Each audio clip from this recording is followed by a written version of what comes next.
Good day, students. Welcome to another English session. I am Amika. In the last session, Mr. Lowe discussed with you sentence and their functions, or sentence according to their functions. I hope you enjoyed and understood the lesson well. At the end of the lesson, he left you an assignment. And here is the assignment. We would want to go back to read before we proceed for the next lesson. You were assigned to form two sentences from each sentence element. Here we have the sentence elements on the board: subject, verb, object, complement, and adverbial. I hope you did try to work this out. Did you? Let's go ahead and look at the sentences we have. Here we have two sentences for each of the sentence functions. Sentences 1 and 2 treat the subject here, and we have them as follows. The boy went home in the morning. 2, Fatu finished the lunch. The boy and Fatu here are functioning as subjects of the sentences. Sentences 3 and 4 treat the verb of the sentence. Here the verb is the function of the sentence. I didn't go to the party last night. Number 4, the lion killed the dog. Sentences 5 and 6 are talking about the object of the sentence. And we have them as follows. The boy scored the goal. The goal is the object of the subject. 6, he killed the dog. Sentences 7 and 8 are talking about the complement here. And 7 reads, I am a driver. 8, my friend is a soldier. Sentences 9 and 10 are giving the function of the adverb. That's the adverbial. And 9 reads, they performed well in their last game. 10, Modu behaves rudely. I hope this reflects your minds about Mr. Lowe's lesson and reinforces your understanding. We now proceed to the next lesson. Our topic today is sentences by structure. What is a sentence? We first try to define what a sentence is. And our definition here reads, a sentence is a group of words that makes complete sense. It begins with a capital letter and ends with a correct punctuation mark. And here we have two examples. Example 1, he is a teacher at Greater Banjul Upper Basic School. Let's look at sentence 1. If we go back to our definition of the sentence, it reads that it begins with a capital letter and ends with a correct punctuation mark. But our example 1 here doesn't begin with a capital letter. It begins with a small letter. That makes the sentence wrong. And also, it doesn't end with a correct punctuation mark, because what ends the sentence here is a comma. And a comma doesn't denote the end of a sentence. It shows that the sentence needs to be continued. Therefore, that sentence is not considered grammatically correct. Sentence 2, he is a teacher at Greater Banjul Upper Basic School. You would notice that both sentences have the same content, but the difference here is that in the first one, the first letter was in small caps, and here it is correct in sentence 2 because it is in capital caps, and then the sentence is ended correctly with a full stop. A correct English sentence must have a subject and a verb. Sentences are classified according to the way they are structured. Structurally, there are 4 types of sentences, and these are simple sentence, compound sentence, complex sentence, and compound complex sentence. What is a simple sentence? A simple sentence contains a subject and a verb. It expresses a complete thought that can stand on its own. In other words, a simple sentence has only one main clause and no subordinate clause. Here are examples of simple sentences. The baby cried for food. There is a subject and a verb that express a complete thought. The subject here is the baby, and the verb is cried. What did the baby do? It cried for food. Sentence 2. Mr. Job's intelligent students completed their homework. The sentence is longer than the previous one, but it is still a simple sentence because it conveys a complete thought. And the thought is that the intelligent students completed their homework. Okay? It doesn't necessarily have to be short. It can have adjectives and other parts of speech. However, the sentence expresses one complete thought, and that is what makes it a simple sentence. Now, let's look at the following examples. Example 1. My uncle works at the office of the president. 2. The English lesson was explained thoroughly. 3. I visited my uncle last weekend. 4. The Gambia is one of the smallest countries in the world. 5. I used a simple mobile phone. If we look back at all these sentences, they all contain only one subject and a verb, and they also complete a thought. So they are also qualified as simple sentences. Simple sentences may have compound subjects, more than one subject. Babukar and Omar are intimate friends. Here we have compound subjects, Babukar and Omar. The book and the pen were placed on the table. The chair and the table shouldn't be taken out of the class. Teachers and students are always together. The police and the soldier have different duties. They may also have compound verbs. Simple sentences may also have compound verbs. And here we have these examples. The boy stood up and read the sentence. He did two things at the same time. He did not only stand up, but he also read. So we have it here as the boy stood up and read the sentence. 2, he jumped and landed on the mattress. 3, he laundered and ironed his clothes. 4, the phone rang and switched off. Now we go on to another type of sentence, which is the compound sentence. And the definition reads here that a compound sentence has 2 independent clauses. These independent clauses are joined by a conjunction. For, and, nor, but, or, yet, or so. An independent clause is a part of a sentence that can stand alone. It contains a subject and a verb and expresses a complete thought. Basically, a compound sentence contains 2 simple sentences. Here we have these 2 examples. The thief stole the money, so he ran once he saw the police. Here, the thief stole the money is an independent clause. It can stand on its own. He ran once he saw the police is also another independent clause. But they are joined by so. 2, they spoke to him in Spanish, but he responded in English. Again, each of these sentences is independent and can stand on its own, the clauses.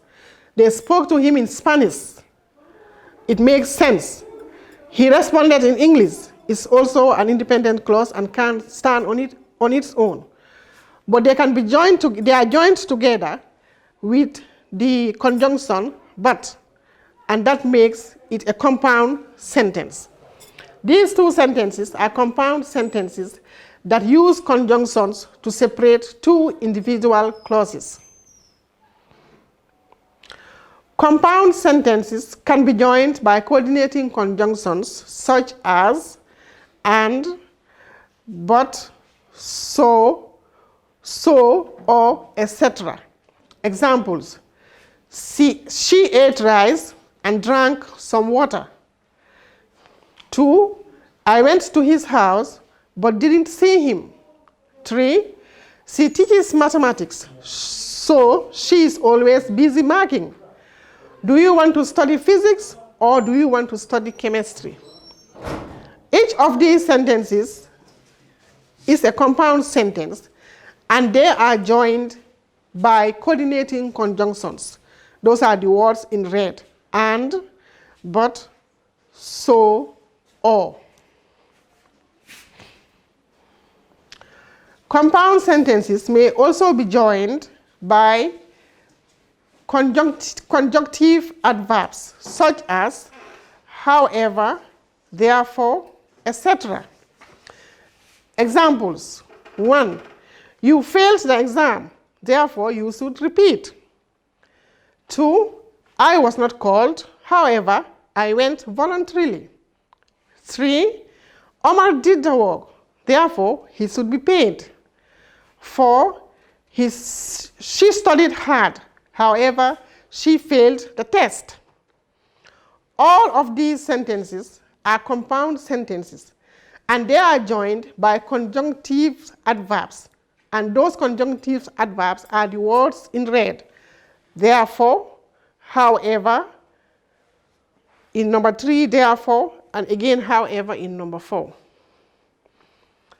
Compound sentences can also be joined by a semicolon.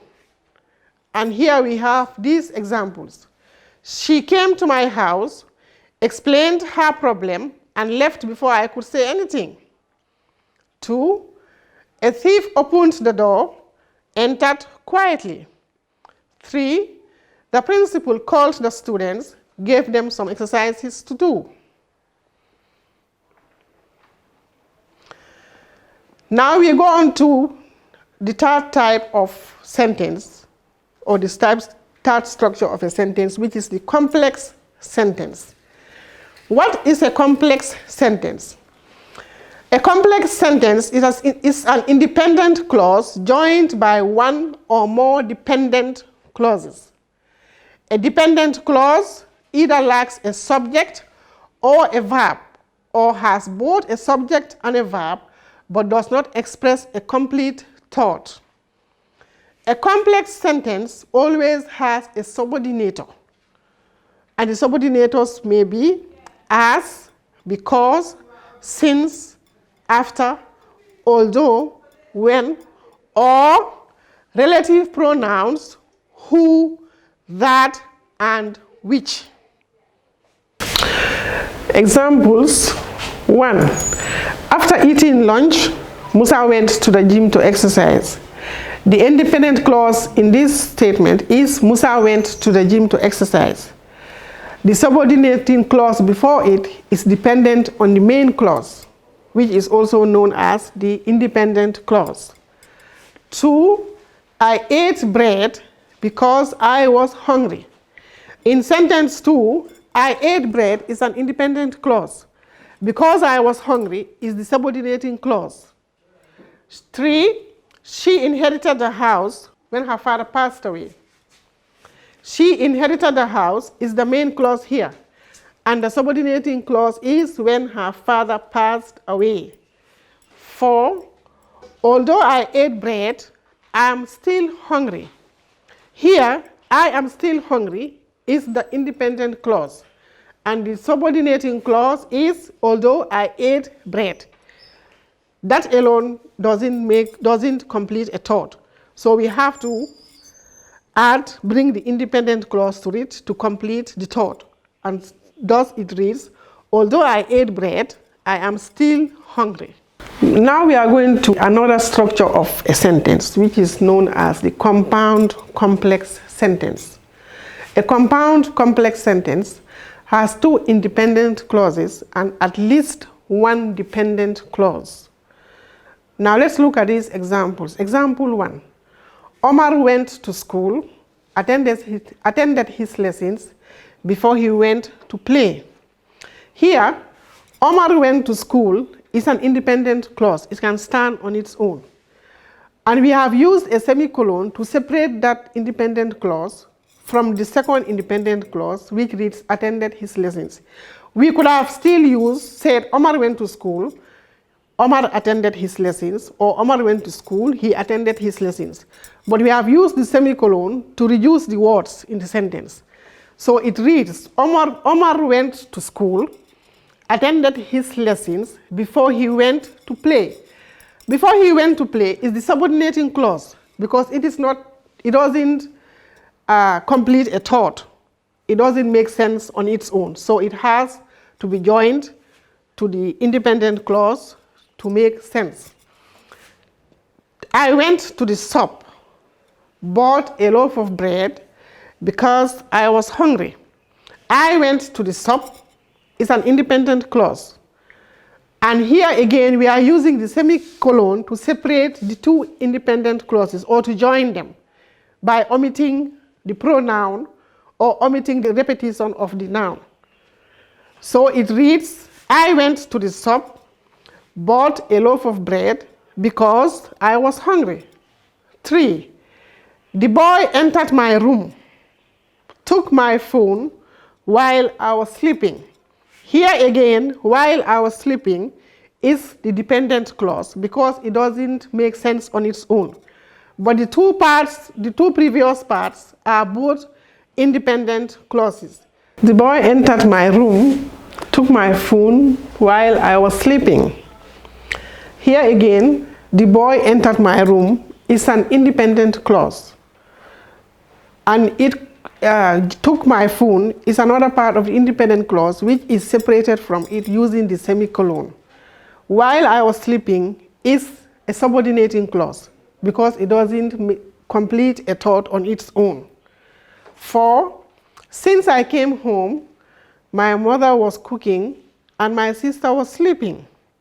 Here, the independent clause is my mother was cooking and my sister was sleeping. They are joined by and, but they could be separated. My mother was cooking is a complete thought. My sister was sleeping is also a complete thought.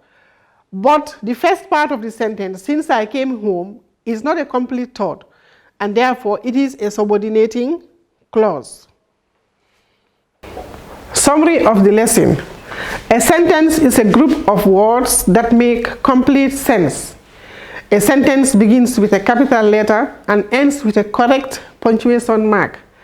There are 4 types of sentences, namely simple sentence, compound sentence, complex sentence, and compound complex sentence.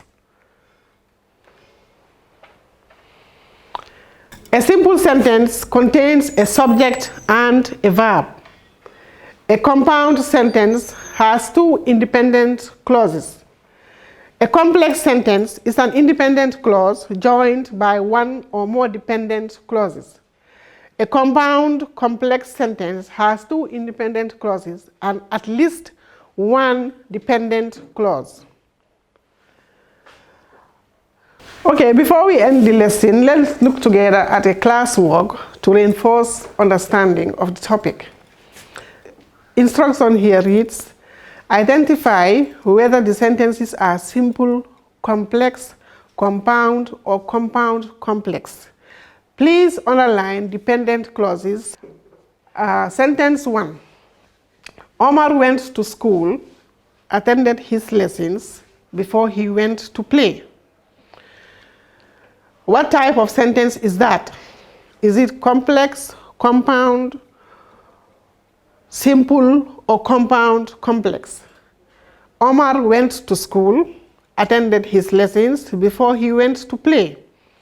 That is a compound complex sentence because it has two independent clauses and joined by a subordinating clause. Omar went to school is an independent clause. Attended his lesson is another independent clause. Before he went to school is the dependent clause here. So if we have to underline, we have to underline before he went to school. I went to the shop, bought a loaf of bread because I was hungry. That is also a compound, complex sentence because we have two independent clauses separated by the semicolon, and then a dependent clause follows, which is because I was hungry. So because I was hungry should be underlined in example 2 because it is the dependent clause. Number 3, I ate the bread because I was hungry. That is a complex sentence. I ate the bread is the independent clause here, and the dependent clause is because I was hungry. Number 4, she inherited the house when her father passed away. That is also a complex sentence. She inherited the house is the main clause here, or the independent clause, and when her father passed away is the dependent clause. A thief opened the door, entered quietly. That is a compound sentence. But we do not underline anything here because there is no dependent clause in that sentence. We have two independent clauses.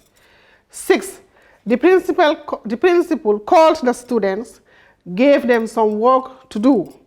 The principal called the students, gave them some work to do. Here also we have two main ideas, or two independent clauses, which are separated by a semicolon.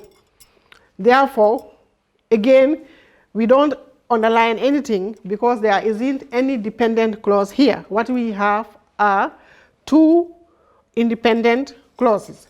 The principal called the student, independent clause, gave them some work to do, also an independent clause.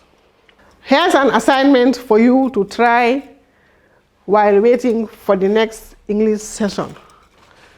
Use your own words to construct the following types of sentences. 1, 2 simple sentences. Number 2, 2 compound sentences.